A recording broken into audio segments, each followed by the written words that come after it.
Oke, tampil. Tampil materinya. Halo? Tampil nggak materinya? Tampil, Pak. Tampil ya, oke. Baik, bismillahirrahmanirrahim. Assalamualaikum warahmatullahi wabarakatuh. Waalaikumsalam warahmatullahi wabarakatuh. Ya, hari ini kita lanjutkan perkuliahan. Sebenarnya urutannya ini ya, mengenai teori belajar dulu. Jadi kemarin kita dalam bidang penelitian pendidikan matematika, kita sudah mempelajari mengenai aspek-aspek ya, aspek-aspek dalam penelitian pendidikan matematika, ya, aspek kognitif, afektif, sama psikomotor.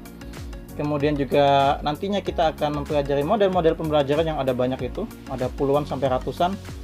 Dan ini juga sangat penting ya, khususnya untuk kalian mengisi di bab 2 ya, landasan teori belajar. Nah, ini ada banyak. Mungkin di mata kuliah sebelumnya, di mata kuliah teori belajar dan pembelajaran, entah itu sudah disinggung atau belum ya. Atau nanti saya tambahkan sedikit gitu ya, kalau memang beda versi dengan dosen di mata kuliah sebelumnya. Oke, kita lanjut. Nah, ini ya. Jadi teori belajar di sini saya bagi 4 ya, dari beberapa referensi yang saya dapatkan.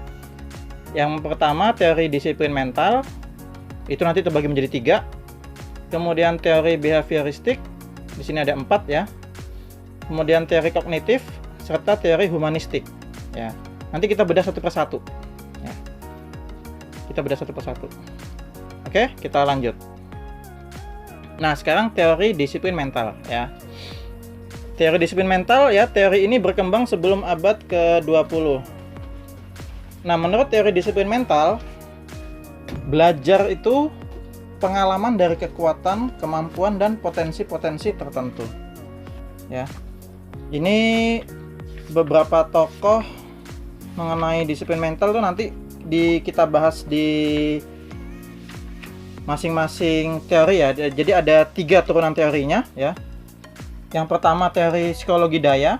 Jadi teori psikologi daya itu maksudnya adalah struktur belajar yang didasari oleh kesiapan mental yang terdiri atas jumlah daya atau kekuatan di mana satu sama lainnya terpisah, seperti daya mengamati, mengingat, menanggapi, menghayal, dan berpikir, yang semuanya membutuhkan latihan.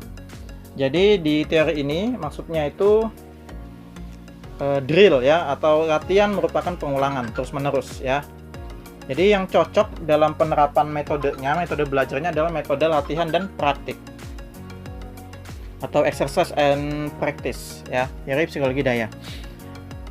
Ada nih, kalau kalian tahu di lembaga bimbingan belajar Kumon ini khususnya ya, itu kan dia lebih banyak latihan gitu ya, dan pengulangan. Nah, seperti itu contohnya. Kemudian yang kedua teori tanggapan. Teori tanggapan ini dari psikolog Jerman ya, namanya Herbert ya, atau bahasa Jermannya disebut juga teori Vorstellungen ya. Vorstellungen. Jadi menurut teori ini, setiap pengalaman yang diterima melalui penglihatan, pendengaran, perabaan, dibaca, dipikirkan, dilakukan, dan sebagainya, pada akhirnya akan memberikan bekas di kesadaran. Nah, bekas-bekas inilah yang dapat dimunculkan kembali dalam bentuk tanggapan. Jadinya tanggapan siswa itu kan berbeda-beda ya. Berbeda kekuatan dan pengaruhnya terhadap kehidupan siswa tersebut. Ya, jadi menurut teori ini tuh belajar itu jika adanya tanggapan sebanyak-banyaknya dan sejelas-jelasnya pada kesadaran individu akan membuat struktur siswa ya, struktur tanggapan siswa itu semakin baik gitu ya. Kemudian ini ya jarang sih biasanya anak-anak atau kakak-kakak kelas kalian menggunakan teori ini ya, namun saya kenalkan saja. Kemudian ada juga namanya teori naturalisme romantik.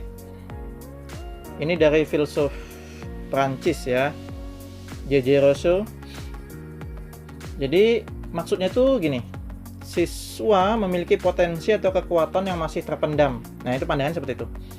Yakni potensi berpikir, berperasaan, berkemauan, berketerampilan, berkembang, mencari dan menemukan sendiri apa yang diperlukannya.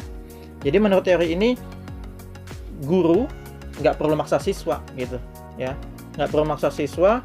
Jadi tugas kita itu atau tugas guru tuh siapin bahan ajar yang menarik gitu ya, kemudian menarik minat siswa juga pastinya, kemudian materi itu apa yang dibutuhkan siswa gitu, sudah kita berikan ke siswa dengan pembelajaran yang menyenangkan, memberikan motivasi seperti itu ya. Jadi nggak perlu maksa, kamu harus belajar ini, belajar sesuai atau apa ya namanya itu ya, ada tuntutan kurikulum tertentu seperti itu ya. Jadi kalaupun tidak tercapai kurikulumnya ya nggak masalah gitu ya. Jadi pembelajaran cocok itu seperti discovery learning, inquiry atau penemuan gitu ya, pembelajaran realistik serta keterampilan proses. Jadi lebih mengedepankan proses gitu ya. Mungkin ada di beberapa sekolah, misalnya di materi matematika itu katakanlah ada 7 bab, namun di sekolah A itu bisa menyelesaikan 7 bab gitu, namun di sekolah B tidak sampai 7 bab, katakanlah 5 atau 6 bab, ya nggak masalah gitu ya, disesuaikan kemampuan atau kondisi siswa di sekolah tersebut seperti itu ya. Kemudian teori yang kedua adalah teori behavioristik. Nah, ini mungkin sudah pernah saya singgung di mata kuliah media pembelajaran ya. Teori behavioristik itu dicetuskan oleh Gardner dan Berliner ya, secara garis besar ya. Teori ini disebut sebagai perubahan tingkah laku sebagai hasil dari pengalaman. Nah, ini biasanya kakak-kakak kelas kalian misalnya menyusun PTK atau menyusun skripsinya, ini biasanya yang judulnya menggunakan media pembelajaran tuh cocok dengan teori behavioristik ya. Jadi ini kalian yang PTK-nya menggunakan media pembelajaran, ini gunakan teori ini ya, teori behavioristik. Nah, apa saja pembagiannya? Nih, teori pengondisian ya, atau conditioning. Ini teorinya dari Ivan Pavlov ya, pakar otak dari Rusia. Jadi teorinya itu perubahan tingkah laku dapat terjadi melalui pengondisian ya. Jadi dia dapat pengalaman ya, atau eksperimen Pavlov terhadap anjingnya gitu. Jadi dia melihat seekor anjing mengeluarkan air liur ketika diperlihatkan makanan. Nah, air liur yang dikeluarkan anjing itu merupakan suatu stimulus yang diasosiasikan dengan makanan dan keluar dengan sendirinya. Eksperimen ini diulang-ulang gitu ya, diulang-ulang. Ternyata air liur itu tetap keluar bila lonceng berbunyi meskipun makanannya tidak ada. Jadi hal ini juga, ini mohon maaf, ini kan eksperimennya ya. Hal ini juga ternyata bisa berlaku juga di kehidupan kita, di kehidupan manusia gitu. Respon terhadap kondisi terjadi karena merupakan suatu kebiasaan yang diulang-ulang gitu maksudnya ya. Ini eksperimennya terhadap seekor anjing gitu. Kemudian koneksionisme ya. Koneksionisme itu dari Edward Thorndike ya. Jadi belajar akan berhasil jika diikuti rasa senang. Nah, ini juga paling sering dipakai kakak kelas kalian. Jadi belajar merupakan proses interaksi antara stimulus dan respon, atau teorinya tuh S dan R teori gitu ya. SR teori. Stimulus, respon. Sederhananya kayak gini deh. Ini saya ngajar, saya memberikan stimulus atau berupa penyajian materi yang menarik barangkali, kemudian kalian merespon, harapannya ya responnya baik gitu ya. Terjadi interaksi timbal balik seperti itu. Ya, jadi stimulus itu apa yang merangsang terjadinya kegiatan belajar, sedangkan respon adalah reaksi yang dimunculkan siswa. Nah, hukum belajar dari Thorndike itu ada 3 di sini yang akan saya bahas, yakni hukum efek, hukum latihan, dan hukum kesiapan.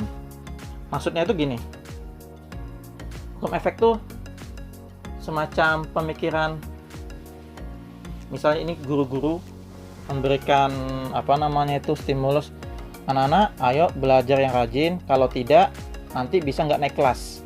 Nah, itu hukum efek ya. Jadi semacam tanda kutip ancaman gitu ya, namun itu namanya hukum efek. Kemudian hukum latihan ya. Hukum latihan tuh maksudnya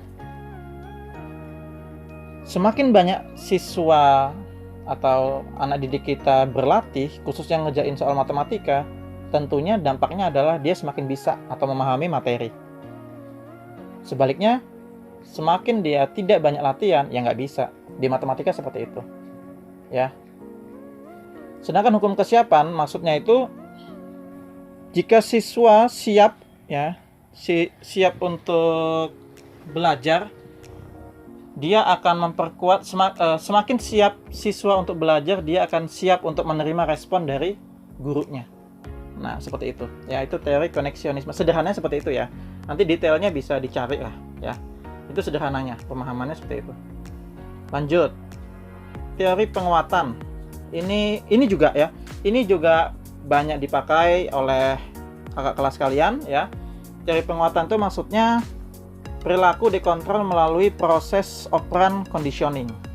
Jadi unsur terpenting dalam teori penguatan itu ya penguatan atau reinforcement. Nah, penguatan itu terbagi menjadi dua, yakni penguatan positif dan penguatan negatif. Penguatan positif itu seperti misalnya pemberian hadiah. Ini misal kalian ngajar, kemudian ada siswa kita atau kelompok siswa yang katakanlah memenangkan turnamen misalnya gitu ya, menerapkan model TGT atau bisa menjawab soal-soal tertentu. Nah, itu kita beri hadiah atau reward ya. Sedangkan jadi ada istilah reward and punishment, hadiah dan hukuman. Namun di dalam teori penguatan, guru tidak diperkenankan memberikan punishment, melainkan redaksinya atau istilahnya adalah penguatan negatif. Penguatan negatif itu seperti ya pemberian tugas tambahan, tidak memberikan hadiah gitu ya. Jadi kalau tadi ada anak yang maju ke depan kemudian bisa menjawab, kita beri hadiah. Namun anak yang tidak bisa mengerjakan ya tidak kita beri hadiah. Terus seperti itu sederhananya penguatan negatif. Atau kita bisa menunjukkan perilaku yang tidak senang gitu. Namun ya janganlah, masa guru menunjukkan perilaku tidak senang, ya biasa-biasa aja gitu. Sebenarnya biasa-biasa aja. Oh, kamu nggak maju, nggak bisa jawab pertanyaanku, ya sudah biasa aja. Anda tidak diberikan hadiah gitu, sedangkan yang maju diberikan hadiah, seperti itu ya. Ini menurut teori penguatan ya, yang dipelopori oleh Bruce Frederick Skinner ya, Skinner, seperti itu. Oke, kita lanjut ya. Ini kalau nggak salah teori behavioristik yang terakhir. Jadi menurut teori ini, jadi ini dia dipelopori oleh Bandura ya, Albert Bandura. Menurut teori ini, yang esensi adalah siswa atau seseorang akan belajar dengan baik melalui peniruan. Ya. Jadi guru kalau berperilaku baik akan ditiru siswanya. Begitu pula guru kalau berperilaku buruk bisa juga ditiru oleh siswanya. Gitu. Ya. Namun dia mengkritik dari penguatannya Skinner tadi.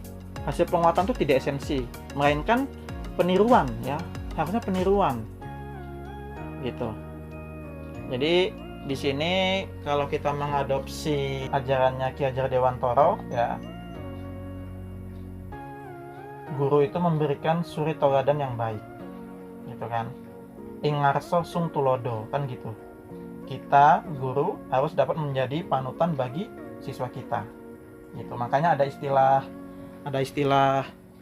apa itu, guru kencing berdiri, siswa kencing berlari. Nah, artinya itu sangat membahayakan, bahwasannya gurunya memberikan contoh apa, siswanya barangkali bisa melakukan contoh yang jauh lebih dari yang dicontohkan gurunya, seperti itu ya. Oke, sampai sini dulu ya mengenai teori behavioristik. Nanti kita lanjutkan kognitif. Barangkali ada pertanyaan sampai sini? Ada dua teori besar nih, teori disiplin mental serta teori behavioristik. Barangkali ada pertanyaan? Belum Pak, lanjut dulu Pak. Lanjut dulu ya. Ini ada. Oke. Belum Pak, belum. Ya, ini lebih ke teori-teori aja kok. Oke, kita lanjut ya. Oke, ini teori kognitif ya.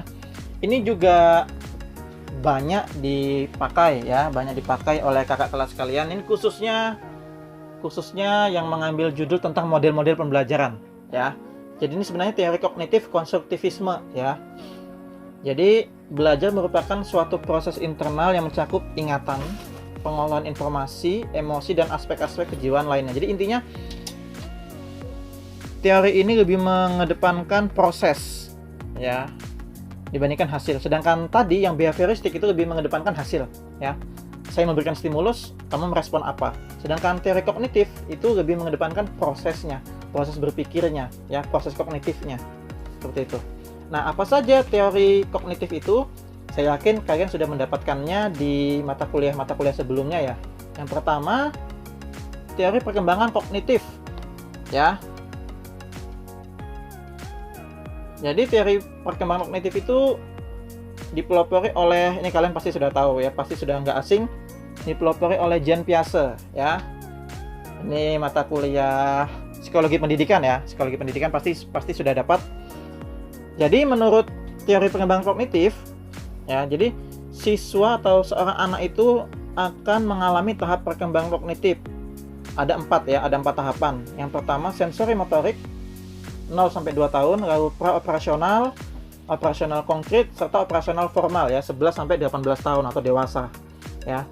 Dimana ciri-cirinya sensori motorik itu maksudnya perkembangan anak itu tindakannya itu selangkah demi selangkah gitu ya. Jadi ya kalian tahu lah bagaimana anak usia 0-2 tahun itu seperti apa ya, selangkah demi selangkah. Jadi tidak langsung serta-merta, tidak misalnya ya anak bayi tidak langsung serta-merta berjalan gitu ya, tapi merambat dulu, merangkak begitu kan, kemudian guling-guling baru bisa berdiri atau berjalan seperti itu, lalu berlari. Nah kan gitu ya. Jadi itu sensori motorik seperti itu 0-2 tahun. Kemudian operasional formal itu penggunaan simbol ya. Jadi anak itu sudah mulai dikenalkan penggunaan simbol atau konsep-konsep intuitif ya, penggunaan simbol. Kemudian 7-11 tahun itu sudah menggunakan aturan-aturan yang logis ya, atau yang jelas. Jadi sudah paham ya, anak itu sudah bisa menggunakan aturan-aturan yang logis ya. Jadi sudah mengerti lah, sudah muncul logikanya gitu. Kemudian operasional formal itu, kalau tadi kita bicara logika, ini di operasional formal anak itu atau siswa itu sudah memahami kemampuan berpikir abstrak, jadi logis dan abstrak gitu ya. Jadi sudah mulai berpikir jika maka gitu ya, atau kemungkinan tertentu seperti itu. Kemudian ini interaksi sosial ya. Interaksi sosial itu belajar dilakukan dengan adanya interaksi terhadap lingkungan sosial. Ini dipelopori oleh Vygotsky ya. Ini juga masuk teori konstruktivisme sebenarnya. Nah, garis besar dari teori belajar ini ada 2 ya, yakni ZPD dan scaffolding ya. ZPD atau Zone of Proximal Development.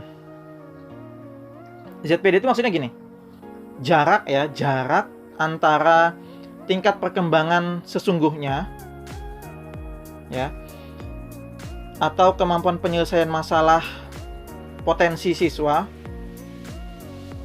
dengan jarak kemampuan nyatanya gitu ya. Jadi ada kemampuan potensi, ada kemampuan nyata. Nah, itu dihubungkan oleh atau ada namanya daerah ya, atau zone proximal development gitu ya. Jadi anak bisa apa, anak berpotensi apa gitu.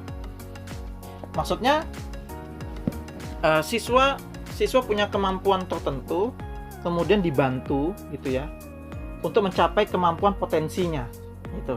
Dibantu ya dengan interaksi pastinya. Sedangkan scaffolding itu pemberian sejumlah bantuan kepada siswa selama tahap-tahap awal pembelajaran untuk belajar dan menyelesaikan masalah. Kemudian mulai pelan-pelan mengurangi bantuan tersebut gitu. Jadi semacam misalnya kalau kita ngasih tugas ke siswa, awalnya kita bantu tuh. Kemudian pelan-pelan kita lepas, kita tinggalkan. Oke, kalau sudah paham, oke, kita tinggal kayak gitu. Jadi semacam pemberian petunjuk-petunjuk gitu ya, atau clue seperti itu. Ya, itu scaffolding. Sebenarnya secara tidak langsung kalian sudah pernah menerapkan gitu. Hanya saja teori-teorinya nih mungkin ternyata ini namanya scaffolding ya gitu. Kita lanjut teori discovery learning ya. Ini dari Jerome Bruner ya. Maksudnya adalah proses belajar akan berjalan baik dan kreatif jika guru memberikan kesempatan kepada siswa untuk menemukan ya, ini ada kata kunci ya, menemukan suatu konsep, teori, aturan atau pemahaman melalui contoh-contoh yang dijumpai dalam kehidupan ya. Jadi lebih kepada belajar penemuan ya, discovery ya. Jadi menurut Bruner itu cara terbaik belajar adalah memahami konsep, arti dan menghubungkannya ya secara intuitif gitu. Atau misalnya ada konsep-konsep yang abstrak, siswa itu bisa memanipulasi dengan benda-benda di sekitarnya. Nah, seperti itu ya. Nah, dalam hal ini teori belajar matematika ya. Ini teori belajar matematika. Dalam hal ini ada 3 tahapan ya. 3 tahapan belajar matematika menurut Bruner. Enaktif, ikonik, simbolik ya. Enaktif itu 0 sampai 3 tahun ya. Mirip seperti Piaget tadi. Jadi siswa itu terlibat secara langsung ya. Atau siswa itu kalau belajar harus menyentuh atau memegang. Sedangkan ikonik itu 3-8 tahun, di mana siswa memahami objek-objek atau dunianya melalui gambar dan visualisasi verbal. Jadi dengan melihat gambar saja dia sudah bisa memahami. Sedangkan yang tadi enaktif itu harus menyentuh atau memegang. Sedangkan simbolik ya, simbolik itu 8 tahun ke atas. Jadi siswa itu sudah memahami simbol-simbol dan konsep serta memiliki ide atau gagasan abstrak yang sangat dipengaruhi oleh kemampuan berbahasa dan logikanya. Ya, ini tahapan dewasa seperti itu. Ya, selanjutnya adalah belajar bermakna. Ya, ini penting banget, ini keren banget nih. Ini dari David Ausubel ya. Jadi menurut teori belajar bermakna itu,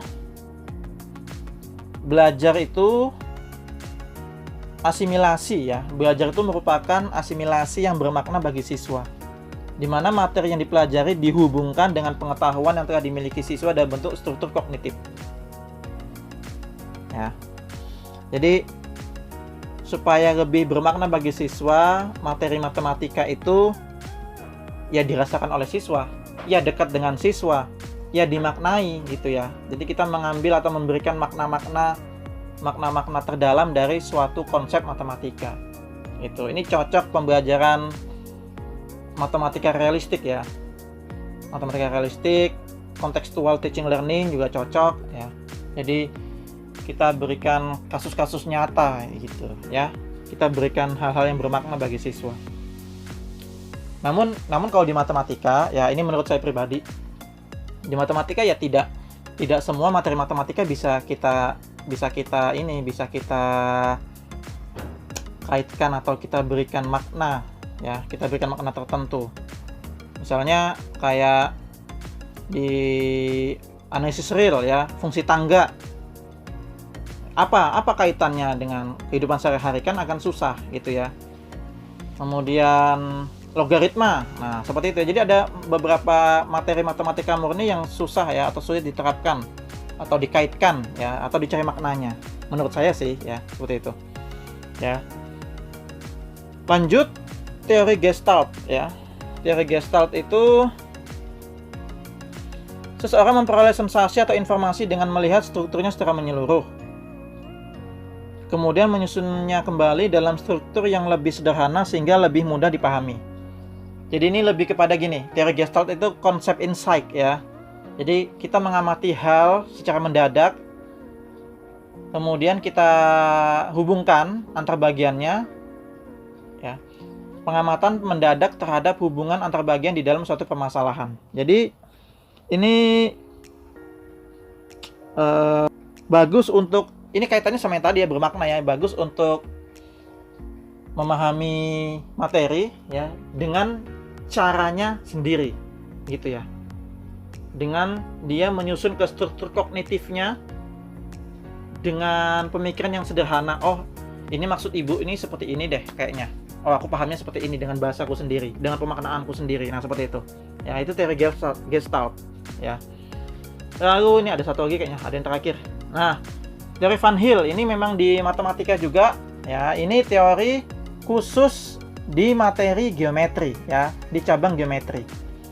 Jadi menurut Van Til itu siswa kalau belajar geometri itu ada 5 tingkatan berpikir ya, yakni pengenalan, mengenal terlebih dahulu, kemudian menganalisis ya, seperti sifat-sifat, unsur gitu, lalu mengabstraksi. Jadi dia mulai, oh ini kaitannya apa ya, hubungannya apa ya, ya mulai abstraksi, lalu mulai melakukan deduksi formal ya, artinya oh ini berkaitan, oh berarti ini definisinya seperti ini ya, dia sudah mulai memahami definisi-definisi, aksioma, postulat gitu. Lalu akurasi ini mulai siswa itu mulai melakukan penalaran geometri ya, melakukan penalaran tanpa membutuhkan benda konkret. Wah, ini jadi keren banget. Jadi ini misalnya cocok diterapkan di kelas 12 ya, materi dimensi 3 ya. Akurasi ya, akurasi itu coba bayangkan ruangan ini berbentuk kubus atau balok. Kemudian pojok kanan itu ada titik A gitu kan. Lalu ditarik garis. Nah, garis ini berapa jaraknya misalnya gitu kan terhadap diagonal ruang. Nah, kayak gitu. Jadi siswa sudah bisa membayangkan, itu akurasi ya, itu keren banget ya. Kemudian ada teori keempat, yakni teori humanistik ya, atau memanusiakan manusia ya, memanusiakan siswa ya, lebih fokus kepada sudut pandang siswa bukan dari guru. Jadi teori ini menyatakan belajar dianggap berhasil jika siswa mampu memahami dirinya dan lingkungannya, sehingga dapat mengaktualisasikan diri dengan sebaik-baiknya. Oke, ini ada 3 tokoh kalau nggak salah. Ya, ini ada 3 tokoh. Dari Rogers, ya. Belajar dipandang sebagai fungsi keseluruhan pribadi. Jadi belajar yang sebenarnya tidak dapat berlangsung jika tidak ada keterlibatan intelektual ataupun emosional siswa. Jadi gini, ini menurut Rogers itu ada 2, ya. Belajar bermakna dan belajar tidak bermakna. Bermakna itu maksudnya siswa itu melibatkan aspek pikirannya atau aspek kognitifnya serta sikapnya atau afektif. Yang kedua, belajar tidak bermakna. Melibatkan kognitif namun tidak afektif. Bisa saja ya, siswa itu ada di kelas gitu kan, ngikutin pelajaran, namun bisa saja pikirannya tidak di kelas kan gitu. Sikapnya cuek gitu kan, acuh tak acuh gitu. Jadi sekedar mendengarkan. Nah, itu konsep teori dari Rogers. Lalu teori Arthur Combe, yang terpenting dalam belajar adalah bagaimana guru membawa siswa untuk memperoleh makna dari materi pelajaran bagi dirinya serta dapat menghubungkan dengan kehidupan. Nah, ini mirip dengan pembelajaran ini ya, pembelajaran bermakna tadi ya, dari Ausubel tadi ya, mirip banget ya. Ini yang cocok saya bilang contextual teaching learning. Namun berangkatnya gini, ini berangkatnya adalah ini dari suatu kasus, kemudian ditarik, oh ini ternyata materinya apa, matematikanya apa, seperti itu. Jadi berangkatnya dari kasus, dari konteks ya, seperti itu. Dan yang terakhir teori Maslow. Nah ini nih, ini juga sebenarnya umum ya, teori umum, namun bisa dikaitkan ke teori pembelajaran ya. Jadi seorang manusia berperilaku dalam upaya untuk memenuhi kebutuhan yang bersifat hierarkis. Jadi ini tentang teori kebutuhan sebenarnya ya. Mungkin Pak Alipatan pernah bahas ini ya, saya yakin di mata kuliah filsafat pernah dibahas juga nih. Teori Maslow itu artinya individu atau kita atau siswa itu memiliki berbagai macam perasaan takut. Ya. Di sini contohnya itu ada 3 rasa takut. Rasa takut untuk berusaha dan berkembang, bisa saja ya, di kelas itu ada siswa yang seperti ini. Rasa takut untuk mengambil kesempatan. Kita tahu ada siswa misalnya dikasih kesempatan gurunya bertanya, dikasih kesempatan untuk maju, untuk menjawab, namun dia takut ya. Ataupun ada rasa takut membahayakan apa yang sudah dimiliki. Artinya misalnya nih main poin gitu ya, aku sudah dapat poin tinggi, kemudian mau maju, takut salah nanti poinnya dikurangi misalnya. Aku sudah dikenal baik sama Bu Linda misalnya, namun aku takut jawab salah nanti dikiranya aku bodoh atau kurang mampu. Nah, seperti itu. Jadi takut membahayakan apa yang ia sudah miliki. Ini tentang teori kebutuhan, ya. Bisa juga dikaitkan ke pembelajaran. Seperti itu, ya. Oh, sudah habis ya. Jadi itu ya, singkat aja mengenai beberapa teori pembelajaran yang bisa kalian pilih sesuai dengan judul PTK kalian nantinya ya. Ini bisa ditaruh di bab 2 pastinya ya, teori belajar apa. Ini penting banget ya, landasan teori belajar ini penting banget untuk digunakan. Seperti itu ya. Itu saja barangkali yang bisa saya sampaikan. Silakan kalau ada yang ingin ditanyakan. Pak, jadi pembelajaran itu selalu dikaitkan dengan teori belajar, Pak? Iya, pastinya. Ya, pastinya dikaitkan. Sebenarnya ya secara tidak langsung kita sudah menerapkan teori belajar itu sebenarnya kok ya. Iya. Sebenarnya gitu. Namun kalau dibedah ternyata ya ada banyak tuh gitu ya. Bisa saja dalam pembelajaran bisa menerapkan banyak teori belajar gitu. Kayak teori Maslow tadi ya, teori kebutuhan itu pasti secara tidak langsung diterapkan. Barangkali kalian memberikan contoh kemudian dikaitkan dengan kehidupan sehari-hari. Itu juga sudah masuk ke teori belajar bermakna. Nyambung juga teorinya Arthur Combs tadi ya, seperti itu. Jadi secara tidak langsung sudah menerapkan berbagai macam teori belajar gitu. Ya. Jadi teori belajar itu nggak sesuai materi. Maksudnya misalkan kita belajarnya tambah kali itu teori belajar apa kayak gitu. Berarti pas ketika terjadinya pembelajaran. Ya. Jadi teori belajar itu lebih kepada proses pembelajaran, bukan materinya ya. Namun beberapa teori belajar itu mengkhususkan materi. Contoh tadi teorinya Van Hill ya. Van Hill itu ya khusus materi geometri. Jadi kalau kalian nanti misalnya PTK-nya atau skripsinya tentang geometri, ya pakai teorinya Van Hill. Kalau memang nanti misalnya ya judulnya misalnya analisis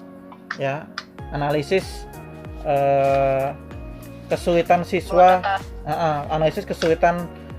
siswa dalam belajar bangun datar atau bangun ruang. Ya bab 2 pastinya teorinya Van Hill itu cocok itu. Nanti indikatornya 5 indikator itu diamati tuh.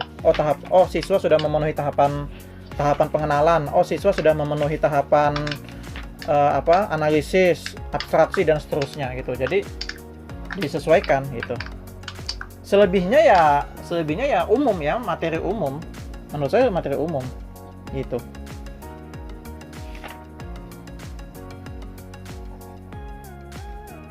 Apalagi teorinya Jean Piaget ya. Itu kan tahapan perkembangan anak secara umum gitu kan, bukan anak matematika tapi anak secara umum gitu kan. Di mata kuliah psikologi pendidikan gitu kan kalian dapatkan itu. Tahapan sensori sensori motorik, operasional. Iya, operasional. Nah, itu kan tahapan perkembangan anak secara umum gitu. Itu kan penelitiannya dia terhadap beberapa anak gitu kan. Anak kecil gitu. Diamati perkembangannya. Jean Piaget seperti itu. Ya. Jadi bisa ya, ini bekal untuk bab 2 deh ya, bekal untuk bab 2. Iya, beneran. Jadi saya ulangin ya. Sekali lagi biasanya dari yang banyak itu yang ngambil judul tentang media arahnya bisa ke behavioristik. Nah, behavioristik stimulus respon kan gitu tadi. Atau pemberian hadiah gitu. Tapi lebih kepada stimulus respon ya, tadi teorinya si siapa tadi? Edward Thorndike ya, dari Thorndike gitu. Kalau belajar mandiri misalnya, itu konstruktivisme teori belajarnya. Konstruktivisme dari Vygotsky ya, interaksi sosial tadi gitu. Belajar mandiri, belajar yang dibantu oleh guru atau orang tuanya. Nah, seperti itu bisa. Itu interaksi sosial ya, kognitif konstruktivisme seperti itu. Bapak, kalau misalnya siklusnya gagal kayak apa, Pak? Siklusnya gagal. Kriteria gagal tuh seperti apa?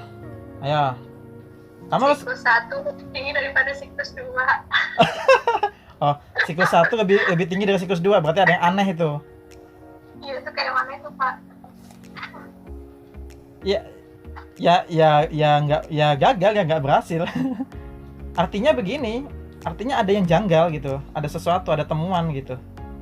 Ada sesuatu, kenapa siklus 1 lebih tinggi ya? Gitu. Ada faktor apa? Nah, faktor itu dicari, kamu deskripsikan nanti di bab 4. Gitu. Tapi itu tetap nggak apa-apa gitu ya. Maksudnya kata Pak Kas kemarin kan kalau misalnya siklus 1 lebih tinggi dari siklus 2 itu kan gagal gitu, Pak. Gagal, iya. Ya kalau misalnya judulmu peningkatan ya itu kan tidak meningkat gitu. Tidak meningkat, iya. Iya, tidak meningkat. Ya pilihannya ya ganti obatnya gitu ya. Artinya penyakitnya kan sudah ada nih, permasalahan siswa apa, ganti obatnya gitu. Sebenarnya gampang beneran deh PTK itu. Bedanya apa tadi, prosedur penelitian sama kerangka berpikirnya apa, Pak? Beda dong. Prosedur itu kan langkah-langkah atau tahapan penelitianmu. Iya. Sedangkan kerangka berpikir itu gambaran secara umum penelitianmu yang dimulai dari latar belakang masalahmu. Jadi lebih luas itu kerangka berpikir. Kalau prosedur cuma langkah-langkah, prosedurnya ada 4 langkah gitu kan tadi kan, perencanaan, pelaksanaan. Kalau kerangka berpikir gambaranmu. Oh, penelitian saya dilatar belakangi oleh hasil belajar siswa yang rendah. Siswa kurang aktif, gurunya masih menggunakan metode ceramah. Gurunya masih menggunakan classroom aja, kan gitu ya. Sehingga siswa merasa kurang pemahaman, sehingga perlu diberikan pembelajaran dengan video YouTube misalnya. Kan kayak gitu kerangka berpikir. Dari YouTube diharapkan hasil belajar siswa meningkat. Nah, itu kerangka berpikir. Jadi semacam gambaran secara umum penelitianmu. Tuh. Ringkasannya ibaratnya ringkasan lah. Nah, ini saya selalu gini, misalnya ini ada bahasa yang susah, saya bikin bahasa sederhana, gitu kan. Itu teori apa tadi? Teori Gestalt ya, teori Gestalt. Jadi bahasa sederhananya itu ringkasan bab 1 bab 2 kerangka berpikir itu. Ringkasan bab 1 bab 2. Bahasa sederhananya. Itu. Gampang, bisa dipahami ya? Udah mulai susun ya? Silakan buat aja dulu bab 1 sampai bab 3.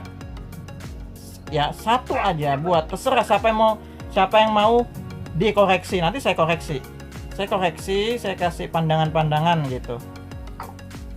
Tapi ini statusnya dalam kondisi mata kuliah strategi pembelajaran, bukan sebagai pembimbing loh ya. Nanti khawatirnya kalian misalnya UC ngirim di grup, kemudian saya komentari, kemudian nanti pas bimbingan sama siapa kamu, Yus? Pak Ganjar ya, sama Pak Ganjar nanti bilang, "Oh Pak, katanya Pak Rian." Nah, jangan sampai keluar kata-kata itu ya, saya nggak mau itu. Iya, ada aja Pak yang kayak gitu tuh. Jangan kayak begitu ya, itu ngadu domba dosen itu. Sudah. Jangan begitu. Jadi saya akan ngasih pandangan aja nih, saya berelaan aja untuk apa? Satu aja nanti saya komentarin ya kan, saya review. Nah, dan itu untuk konsumsi publik, siapapun bisa. Oh, ini maksudnya begini toh, oh begini kok. Nah, gitu kan, nanti dapat gambaran maksudnya apa dari komentar-komentar itu. Kalaupun Gak ada inspirasi bab 1 tuh apa? Gampang bab 1 itu, cari aja di ini loh, jurnal ya kan. Kopas pendahuluan itu loh, ambil pendahuluan, tulis sumbernya gitu aja. Plagiasi, Pak. Apa? Ya diubah, ya makanya kalimatnya diparafrase, diubah-ubah, dimodifikasi biar tidak kedetek plagiasi. Jurnal itu berapa tahun, Pak? Apa? Jurnal berapa tahun, Pak? 5 tahun terakhir. Oh, itu ya. Ya. Kalau buku 10 tahun terakhir. Kemarin saya tulis sendiri, Pak. Pak itu tulisan jenis penelitian ini itu 9% Pak terplagiasi, ya Allah. Oh, kalau gitu ganti. Gini. Ini contoh ya. Tadi apa Yusi? Yusi apa tadi? Jenis penelitian ini gitu ya? Jenis penelitian ini iya. Oke. Itu terplagiasi 9% Pak. Ganti. Jadi penelitian ini berjenis. Nah, gitu aja. Kan kamu ganti kalimat. Maknanya kan sama.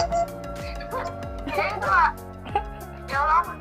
Langsung cek tuh Pak. Totalnya kita balik 20%. Nah itu cuma 3 kata aja Pak. 9%. Belum bab 2. Iya. 500 kata. Jadi intinya diparafrase, dimodifikasi ya, dimodifikasi aja. Diubah subjek predikatnya, diubah susunannya. Kayak gitu. Iya. Ya. Oke, sudah ya? Kayaknya ini sudah azan. Sudah ya?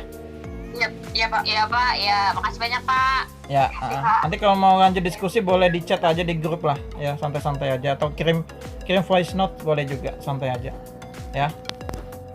Iya Pak. Ya sudah, oke. Cukup ya kuliah hari ini. Sekian, assalamualaikum warahmatullahi wabarakatuh. Waalaikumsalam warahmatullahi wabarakatuh.